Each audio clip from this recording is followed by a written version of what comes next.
Back my dear students. Last video में हम लोगों ने दो तरीकों के बारे में बात किया था, जिसके माध्यम से जिसके द्वारा हम ये रिकॉग्नाइज कर सकते थे, ये हम पहचान सकते थे कि जो आपका गिवन सॉल्यूशन है वो आपका कैसा है, यानी कि वो एसिडिक है, बेसिक है या फिर न्यूट्रल है।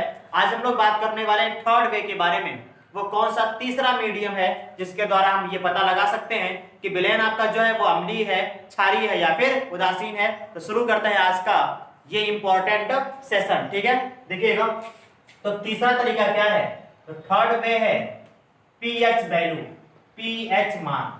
अगर जो गिवन सॉल्यूशन का हमें पीएच मान ज्ञात हो, ठीक है, दिए गए विलयन का यदि हमको पीएच मान ज्ञात है तब हम आसानी से पता लगा सकते हैं कि आपका जो विलयन है वो कैसा होगा, अम्लीय होगा, क्षारीय होगा या फिर उदासीन होगा। कैसे पता लगा सकते हैं, देखिएगा पीएच मान जो होता है वो 0 से लगा के 14 तक होता है। ठीक है, पीएच वैल्यू 0 to 14 तक होती है।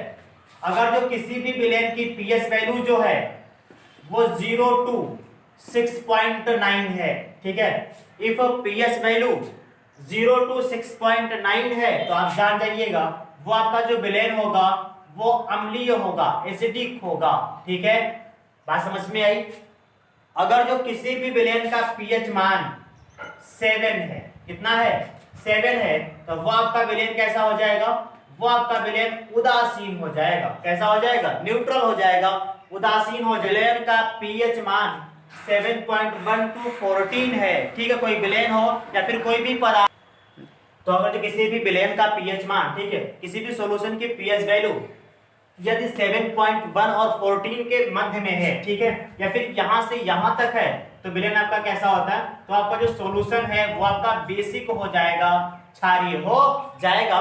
तो हमने आपको बता दिया कि रेंज क्या होता है, एसिड विलयन का, एसिडिक विलयन का, बेसिक सॉल्यूशंस का और न्यूट्रल सॉल्यूशंस का जो पीएच रेंज है वो क्या होता है, हमने आपको बताया।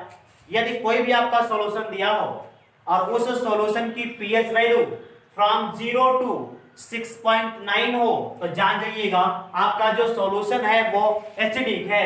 ठीक है, अगर जो किसी भी सॉल्यूशन की पीएच वैल्यू 7 है तो आप जान जाइएगा कि वह सॉल्यूशन कैसा है, न्यूट्रल है।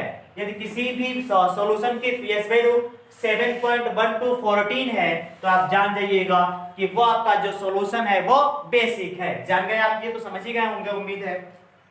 अब देखिएगा ये पीएच मान है क्या, है कि नहीं, ये आता कहां से है। ठीक है, तो आप हम आपको इसके बारे में पूरी जानकारी दे रहे हैं। पीएच का मतलब क्या होता है, देखिए पीएच दो वर्डों से मिलकर के बना है, एक तो आपका पी, दूसरा आपका क्या है, एच। पी का मतलब होता है पावर या फिर पोटेंस। ठीक है, पी का मतलब होता है पावर या फिर पोटेंस। पावर का मतलब कैसे होता है, शक्ति से। पोटेंस का मतलब भी होता है शक्ति से। ठीक है, और एच का मतलब हो जाएगा आपका हाइड्रोजन। एच का मतलब क्या हो जाएगा, हाइड्रोजन। यानी कि जो पीएच होता है वो किसी विलयन में हाइड्रोजन की शक्ति को मापता है। किसकी शक्ति को मापता है, हाइड्रोजन की शक्ति को मापता है। तो पीएच का फुल फॉर्म हो जाएगा पावर ऑफ हाइड्रोजन। क्या हो जाएगा, पावर ऑफ हाइड्रोजन। एक पैमाना बनाया गया था जिसका नाम रखा गया था पीएच स्केल। ठीक है, 1909 में एक वैज्ञानिक थे जिनका नाम था सोरेनसन। इन्होंने विलयन के प्रकृति ज्ञात करने की, ठीक है, नेचर ज्ञात करने की एक अन्य विधि के बारे में जानकारी जानकारी की थी, जिसको इन्होंने नाम दिया था पीएच स्केल। पीएच पैमाना ये रेंज मापता था, हाइड्रोजन की शक्ति को मापता था, हाइड्रोजन की कंसंट्रेशंस को मापता था। ठीक है, अब अगर हाइड्रोजन की कंसंट्रेशंस हमें पता हो, ठीक है, तो आसानी से हम पीएच निकाल सकते हैं। सोरेनसन ने पीएच और एच प्लस में एक रिलेशन दिया था, जिसका मतलब रिलेशन ये था कि पीएच इक्वल टू होता है minus law concentration of hydrogen ion. ठीक है, पीएच इक्वल टू होता है minus law concentration of hydrogen ion. यानी कि देखिएगा, फिर से सुन लीजिएगा एक बार, जो आपका पीएच होता है ये हाइड्रोजन की कंसंट्रेशन को मापता है। ठीक है, हाइड्रोजन की कंसंट्रेशन की जो पावर होती है उसको मापता है। यानी कि कोई भी विलयन कितना एसिडिक है, कितना बेसिक है, कितना न्यूट्रल है, इस बात पर निर्भर करता है कि उस सॉल्यूशन में हाइड्रोजन की कंसंट्रेशन क्या है। ठीक है, यानी कि जो पीएच है वो कहीं ना कहीं H plus concentration hydrogen ion की कंसंट्रेशन से आपका रिलेटेड होता है। उसके बीच में जो रिलेशन इन्होंने स्थापित किया था, सेट किया था, वो रिलेशन था pH equal to minus log H plus की कंसंट्रेशन। ठीक है, pH equal to minus log H plus की कंसंट्रेशन। एग्जामिनेशंस में अक्सर पूछता है कि what is the definition of pH, pH की क्या डेफिनेशन होती है, तो रटने की आवश्यकता नहीं है, आप समझ लीजिएगा। एक लेक्चर था जिसमें हमने आपको बताया था कि अगर जो किसी भी सबस्टेंस को हम बड़े ब्रैकेट के अंदर राइट कर देते हैं तो इसका मतलब उसकी कंसंट्रेशन से होता है, इसका तात्पर्य उसकी सांद्रता से होता है। तो यहाँ पर जो ये है इसका आशय क्या हो गया, कंसंट्रेशन, इसका मतलब हो गया कंसंट्रेशन। और ये आप जानते हैं कि क्या लिखा हुआ है, ये लिखा हुआ है हाइड्रोजन आयन। क्या लिखा हुआ है, हाइड्रोजन आयन। ठीक है, इसे तो आप लोग जानते ही होंगे, ये आपका है लघुगणक। क्या है ये, लघुगणक।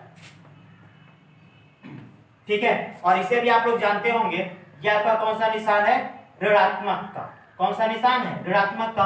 अब इन सबको आपस में जोड़ दीजिएगा, हाइड्रोजन आयन इसे पहले नंबर पर, फिर ये, ठीक है, फिर ये आपका हो जाएगा तीसरे नंबर पर और ये चौथे नंबर पर। ये कहते हैं, सबको जोड़ लीजिएगा कि हाइड्रोजन आयन सांद्रता के, बस अपने आप से जोड़ना पड़ेगा, हाइड्रोजन आयन सांद्रता के ऋणात्मक लघुगणक को ही हम क्या कहते हैं, पीएच मान कहते हैं। ठीक है, डेफिनेशन बहुत ही इजी है। पीएच की डेफिनेशन क्या बनेगी, तो इसका मतलब होता है कंसंट्रेशन से, ये तो आप जानते हैं हाइड्रोजन आयन लिखा हुआ है, इसका मतलब होता है लघुगणक और इसका मतलब क्या होता है, ऋणात्मक होता है। ठीक है, तो इसकी डेफिनेशन अगर जो हम एक में कंबाइन कर दे तो बड़ी आसानी से बन जाएगी कि हाइड्रोजन आयन सांद्रता के, हाइड्रोजन आयन सांद्रता के ऋणात्मक लघुगणक को ही, ऋणात्मक लघुगणक को ही हम क्या कहते हैं, पीएच मान कहते हैं। ठीक है, पीएच और H+ में कंसंट्रेशन हमने बता दिया आपको कि जो पीएच होता है वो minus log concentration of hydrogen ion के क्या होता है, इक्वल होता है। तो this is the relation between pH and H+ concentration. ध्यान दीजिएगा, यहाँ पर जो लॉग की बेस होती है वो बेस कितनी होती है, 10 होती है।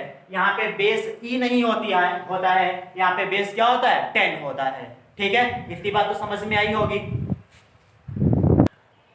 तो हम जानते हैं कि पीएच इक्वल टू क्या होता है, पीएच इक्वल टू होता है minus log concentration of hydrogen ion. ठीक है, जिस तरीके से पीएच बराबर माइनस लॉग H+ कंसंट्रेशन होता है, इसी तरीके से अगर जो किसी भी विलेन का किसी भी सॉल्यूशन का हमें पीओएच फाइंड करना हो, ठीक है, पीओएच यदि हमें फाइंड करना हो तो फार्मूला होता है minus log concentration of hydrogen ion, minus log concentration of hydrogen ion. किसी भी विलेन में अगर जो मान लीजिए कोई न्यूमेरिकल आ जाए और ये कहे कि पीएच फाइंड करिए या फिर पीओएच फाइंड करिएगा, तो उसमें या तो कंसंट्रेशन ऑफ हाइड्रोजन आयन दिया गया होगा या फिर कंसंट्रेशन ऑफ हाइड्रोक्साइड आयन दिया गया होगा, दोनों में से जरूर कोई ना कोई दिया गया होगा। ठीक है, कैसे पीएच फाइंड करेंगे, एक न्यूमेरिकल हम आपको बताते हैं कैसे पीएच हम लोग फाइंड करेंगे। देखिएगा, मान लीजिएगा कोई न्यूमेरिकल और ये कह दे कि किसी विलेन का, ठीक है, किसी विलेन में कंसंट्रेशन ऑफ हाइड्रोजन आयन जो है वो 1 × 10⁻⁻⁶ मोल पर लीटर है। ठीक है, मान लो कोई न्यूमेरिकल दे दे और ये कहे कि यदि किसी विलेन में concentration of hydrogen ion 1 × 10⁻⁶ mole पर लीटर है, then find the pH of that solution. तो उस विलेन का पीएच मान ज्ञात करिएगा। तो कैसे ज्ञात करेंगे, ध्यान दीजिएगा, we know that pH equal to होता है minus log concentration of hydrogen ion, minus log concentration of hydrogen ion. ठीक है, माइनस में लॉग हो गया, we know the value of concentration of hydrogen ion because value has given in question 1 × 10⁻⁶ 1 into कोई मतलब नहीं है, मत लिखो, ये लिखो यहाँ पे सीधे 10⁻⁶। ठीक है, आपने लॉग में 2-3 फार्मूले पढ़ ही रखे होंगे कि log m power n equal to होता है n log m। ठीक है, क्लास 9th में पिछली कक्षा में आपने पढ़ा ही होगा। और इसके अलावा log m × n equal to होता है log m plus log n। ठीक है, और एक और आपका फार्मूला होता है log m/n इक्वल टू होता है log m माइनस का log m, ठीक है। ये बहुत इंपॉर्टेंट फार्मूले ने आप नोट जरूर कर लें। तो यहाँ पर देखिएगा लिखा है log m पावर n, ठीक है। log m पावर कितना लिखा है, n लिखा है। तो अकॉर्डिंग टू फार्मूला, जो ये फार्मूला यहाँ पर जब हम अप्लाई करेंगे log m power n then equal to हो जाएगा n log m, ठीक है। यानी कि जो घात है, जो पावर है वो आगे आ जाएगी। तो ये घात जब आगे आएगी तो माइनस माइनस क्या हो जाएगा, प्लस, और यहाँ पे क्या आ जाएगा 6, और ये हो जाएगा log 10, ठीक है। 6 इंटू 10 की वैल्यू कितनी होती है log में, 1 होती है, ठीक है। log 10 की वैल्यू कितनी होती है, 1 होती है। तो यहाँ पर आप लिख दीजिएगा कि log 10 इक्वल टू कितना होता है, 1 होता है, ठीक है। तो यहाँ पर 6 बन जा कितना हो जाएगा, 6 हो जाएगा। तो यहाँ पर इसकी पीएच वैल्यू कितनी आ जाएगी, 6 आ जाएगी। क्वेश्चन में यह भी कहेगा कि ब्रेन का नेचर क्या होगा, तो ध्यान दीजिएगा। अगर हमने भी कुछ देर पहले बताया था कि यदि किसी सॉल्यूशन की पीएच वैल्यू लेस देन 7 है, ठीक है, 0 to 6.9 तक है, तो वो आपका कैसा हो जाएगा, एसिडिक हो जाएगा। कैसा हो जाएगा आपका, एसिडिक हो जाएगा, अम्लीय हो जाएगा, ठीक है। देखिएगा एक सवाल हमने आपको दिया था कि किसी विलयन में concentration of hydrogen ion 1 into 10⁻⁻6 मोल पर लीटर है, तो हमें क्या फाइंड करना था, पीएच, ठीक है। तो हम जानते हैं कि पीएच और H+ में क्या रिलेशन होता है, हमने वो रिलेशन यहाँ पे रख दिया। फिर हमने देखा कि H+ की वैल्यू हमें पता है, तो H+ की वैल्यू यहाँ पे हमने रख दिया। यहाँ पे हमने फार्मूला अप्लाई किया log m to the power n equal to n log m, ठीक है। घात हम आगे ले आए, माइनस माइनस प्लस हो गया, 6 log 10 हो गया। हम जानते हैं value of log 10 equal to 1 होता है। तो यहाँ पे 6 into 1 हो जाएगा, मल्टीप्लाई करेंगे तो 6 बन जा 6। ध्यान दीजिएगा पीएच की कोई इकाई नहीं होती, पीएच हैज नो यूनिट, ठीक है। पीएच मान की कोई इकाई होती ही नहीं है, ठीक है। तो ये समझ में आया। एक और एग्जांपल देख लीजिएगा। मान लो ये कह दे, ठीक है, कि किसी विलयन में हाइड्रा ऑक्साइड आयन की जो कंसंट्रेशन है वो आपकी है 1 into 10⁻⁻9 मोल पर लीटर, ठीक है, -9 मोल पर litre. Then find the pH of this solution, ठीक है। या फिर सीधे आपको क्या निकालने कह दिया जाए कि सीधे आप पीओएस निकालिएगा।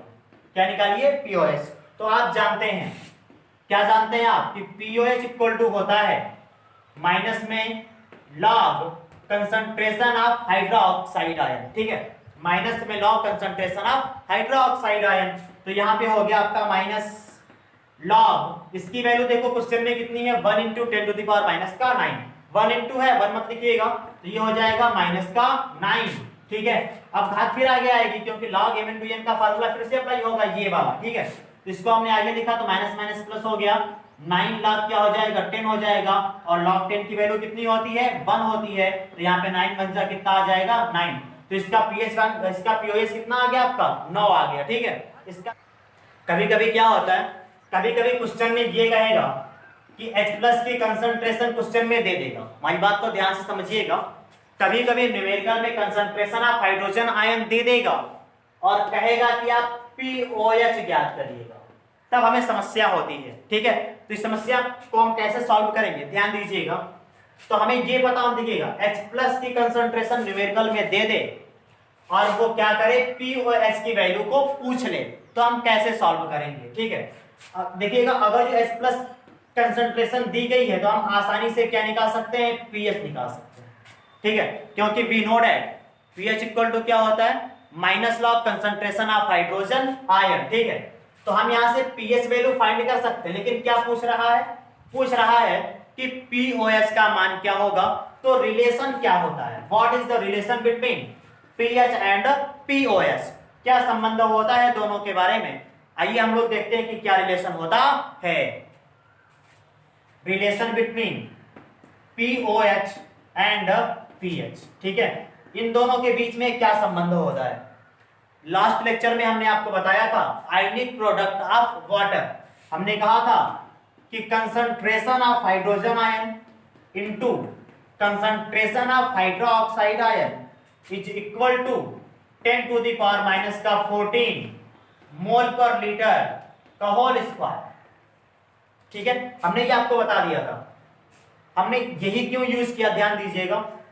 H+ किस में आता है, पीएच में, और OH- किस में आता है, पीओएच में। हमें पीएच लाना और क्या लाना है, पीओएच। इसीलिए हमने इस फार्मूले को यहाँ पे अप्लाई किया। अब हम क्या करेंगे, ठीक है, ये तो हम जानते हैं। अब हम क्या करेंगे, अब हम दोनों पक्षों में लॉग ले लेंगे।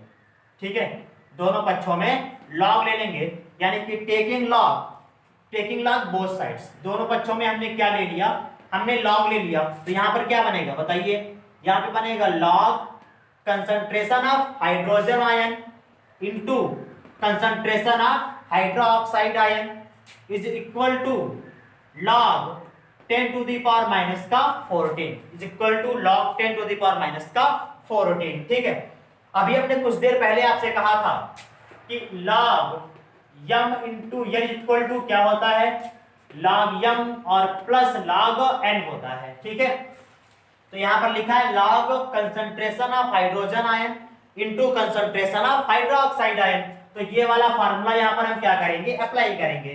तो ये आपका बन जाएगा log concentration of hydrogen ion और plus log concentration of hydroxide ion हो जाएगा। यहां पर देखिएगा कौन सा फार्मूला लगेगा, अभी हमने कुछ देर पहले बताया कि log m to the power n equal to होता है n log m। ठीक है, तो ये घात जो है वो आगे आ जाएगी, तो माइनस का 14 और log कितना हो जाएगा, 10 हो जाएगा। ठीक है, आप जानते हैं, क्या जानते हैं, इधर लिख लीजिएगा कि pH इक्वल टू होता है minus log concentration of hydrogen ion, और आप क्या जानते हैं कि pOH इक्वल टू होता है minus log concentration of hydroxide ion. ठीक है, इतना आप जानते हैं, और आप यह भी जानते हैं कि value of log 10 equal to कितना होता है, 1 होता है। ठीक है, अब देखिएगा हमें क्या लेके आना है, pH, और हमें क्या लेके आना है, pOH। हमारे पास है क्या, concentration of hydrogen ion in log and concentration of hydroxide in log, यानी कि log H प्लस कंसंट्रेशन और log OH माइनस कंसंट्रेशन। ध्यान दीजिएगा इधर, log H प्लस कंसंट्रेशन और pH में रिलेशन भी होता है कि pH इक्वल टू माइनस में log concentration of hydrogen ion. थोड़ा सा अंतर है, यहाँ पे नेगेटिव साइन नहीं है, यहाँ पे नेगेटिव साइन है, तो कुछ मत करिए।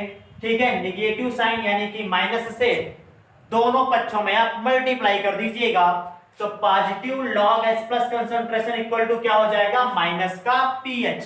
क्या हो जाएगा, माइनस का pH हो जाएगा।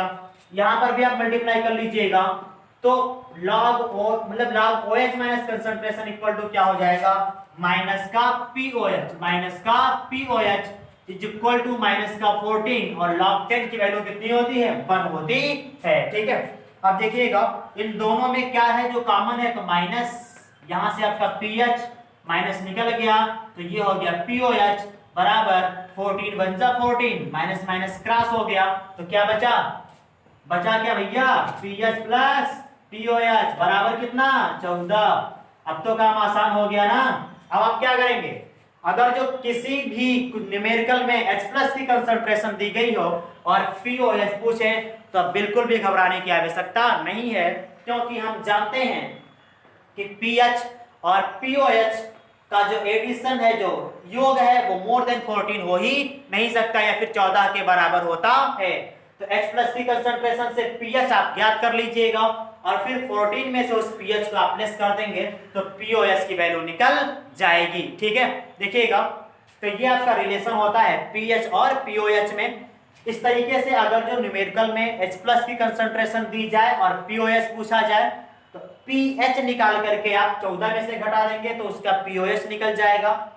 अगर जो मान लीजिएगा OH माइनस की कंसंट्रेशन दे दी जाए और pH पूछ लिया जाए, ठीक है, OH माइनस की कंसंट्रेशन दे दी जाए और pH इसका पूछ लिया जाए, तब आप OH माइनस की कंसंट्रेशन की मदद से POH ज्ञात कर लीजिए, और POH निकालने के पश्चात आप उसको 14 में से लेस कर देंगे, तो आपका pH निकल जाएगा। ठीक है, अभी हमने कुछ देर पहले आपसे कहा था कि जो pH स्केल होता है, pH स्केल पे 0 से 14 तक के जो आपके काउंट्स होते हैं वो अंकित होते हैं। ठीक है, बहुत सारे इसमें से क्वेश्चंस पूछे जाते हैं कि सर ये 0 से 14 यानी कि 14 तक ही क्यों होता है, 14 से अधिक क्यों नहीं होता। तो ध्यान दीजिएगा, pH और POH का जो योग है, अगर जो किसी भी विलयन में हम pH फाइंड कर लें और उसी का हम POH निकाल लें, ठीक है, तो उसका जो योग है, ठीक, उसका जो एडिशन है वो मोर देन 14 हो ही नहीं सकता। 14 से ज्यादा हो ही नहीं सकता। इसीलिए पीएच स्केल पर ओनली 0 to 14 काउंट ही अंकित होते हैं, इससे ज्यादा अंकित नहीं होते हैं। ये एनसीईआरटी का बहुत ही महत्वपूर्ण क्वेश्चन है। यहाँ से हमने एक बात और बताई थी कि पीएच और पीओएस की कोई यूनिट नहीं होती। हमने इसका भी रीजन बताया आपको कि 0 से 14 तक ही क्यों इस पे काउंट जो होते हैं, वो आपके जो डिजिट होते हैं वो अंकित होते हैं। इसके पीछे क्या कारण होता है। और इसके अलावा एक और आप कह सकते हैं कि आयनिक गुणनफल जो है, ठीक है, आयनिक प्रोडक्ट जो हाइड्रोजन और कंसंट्रेशन ऑफ हाइड्रोजन आयन या फिर कंसंट्रेशन ऑफ हाइड्रोक्साइड का जो होता है वो 10 to the power -14 से ज्यादा नहीं होता। इसीलिए आप कह सकते हैं कि जो वैल्यू होती है स्केल पर जो अंकित होते हैं वो 0 से 14 तक नहीं होते। तो उम्मीद है कि आप अब पीएच वाले सवाल बड़ी आसानी से सॉल्व कर लेंगे, ठीक है। और भी इसके जो भी न्यूमेरिकल्स होंगे वो अगले लेक्चर में हम लोग डिस्कस कर लेंगे, ठीक है। आपको वीडियो कैसा लगा आप जरूर बताएं। यदि आप नए हैं तो चैनल को सब्सक्राइब करें, ठीक है। वीडियो को ज्यादा से ज्यादा शेयर करें। थैंक्स।